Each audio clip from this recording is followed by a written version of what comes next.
અમરેલી વડિયાથી બાટવા દેવડી રોડને લઈ ધારાસભ્યએ આપ્યું નિવેદન। ધારાસભ્ય કૌશિક વેકરિયાએ જણાવ્યું નિવેદન।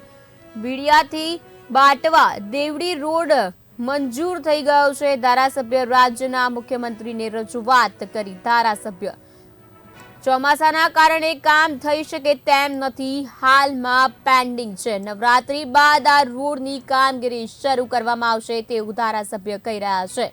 લોકોને જે પરેશાની પડી રહી છે તે આગામી દિવસોમાં નહીં પડે। વડિયા બાટવા દેવડી રોડ ઘણા સમયથી એમનો પ્રશ્ન હતો।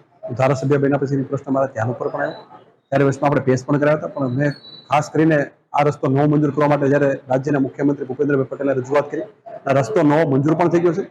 ચોમાસાના કારણે અત્યારે કામ થઈ શકે એમ નથી કે 15 તારીખ પછીના જે ચોમાસામાં રોડના કામ ન થઈ શકે એમના કારણે અત્યારે હાલ પૂરતું પેન્ડિંગ છે। નોરતા પછી તુરંત આ કામગીરી ચાલુ કરવામાં આવશે। ખાસ કરીને રાજ્ય સરકારનો આભાર માની કે જ્યાં રસ્તો બાકી હતો એ સરકારે મંજૂર કરી આપ્યો છે। એમના થકી લોકોને જે પરેશાની પડતી હતી એ આગામી દિવસોમાં પરેશાની નહીં પડે।